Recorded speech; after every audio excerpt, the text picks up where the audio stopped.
ကျွန်တော်တို့လုံနေတာကျွန်တော်အဖေ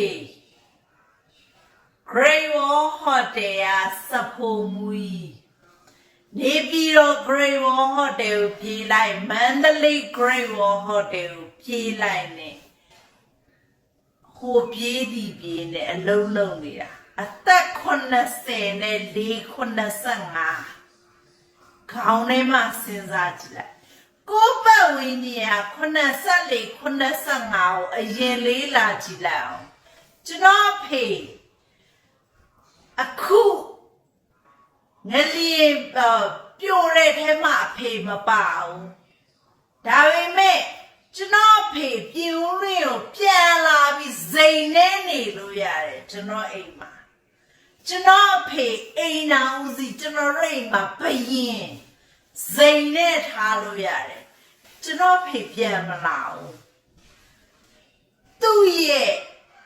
ဟိုတယ်ကသူ့ရဲ့လုံးဖို့ကင်ဘက်တွေကြံနေခဲ့တဲ့မောင်နှမတွေ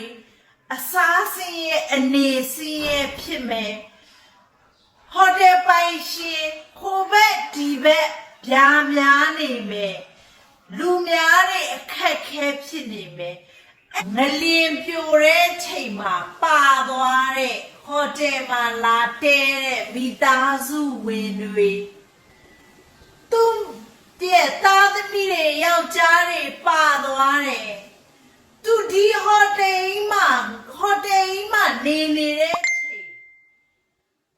ငေါနဲ့ဘသူ့ကိုဖေခေါ်မှန်းမသိတဲ့ချိန်မှာဟိုတယ်ကဝန်ထမ်းတယောက်ရှိနေတယ်ဆိုရက်စိတ်ကလေးရှိရင်လေသူ့မှာခွန်အားဖြစ်စေတယ်အဲ့တော့အဖေပြန်မလာခဲ့နဲ့ရတယ်ဖေဘာမှမဖြစ်ဘူးကျွန်တော်တို့ကအဖေကဒီချိန်မှာ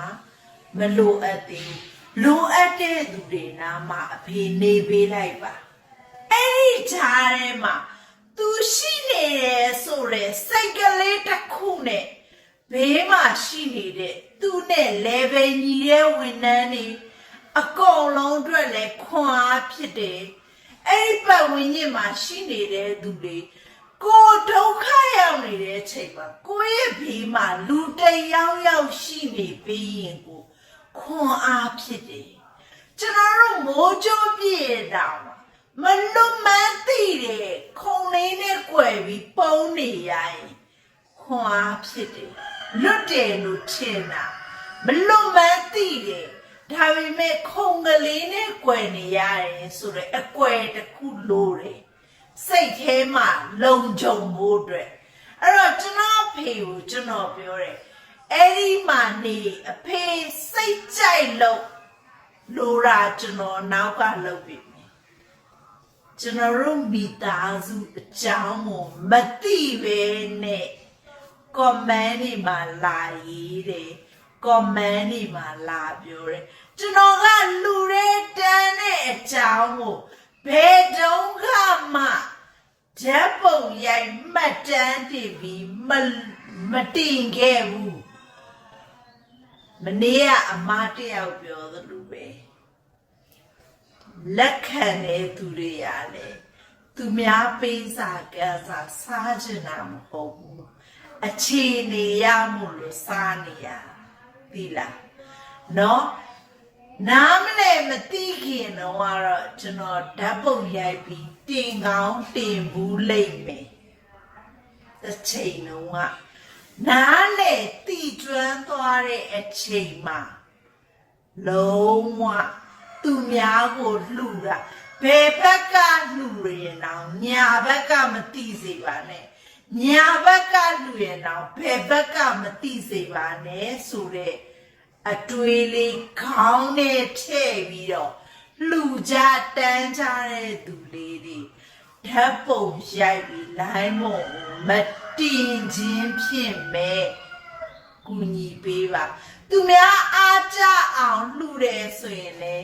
ပြောပါကျွန်တော်ဒီနေ့တော့ဘလောက်ကလေးလှူဖြစ်တယ်ဒီလိုလေးပဲပြောပါနော်သူများကိုလိုက်လူခြင်းစိတ်ပေါက်အောင် လှုံ့ဆော်တယ်ဆိုရင်အဲ့ဒီလိုလေးပဲပြောပါလိုင်းပေါ်မှာမလင်းလှူတဲ့သူတွေလည်းတင်နေကိုလည်းတင်နေမလင်းလှူတဲ့အကြောင်းမေအစင်ပြေမနေဘူးဒီချိန်ကအစင်ပြေမနေဘူးကိုလှူတာကိုလိပ်ပြကိုလွင်ပြီးရော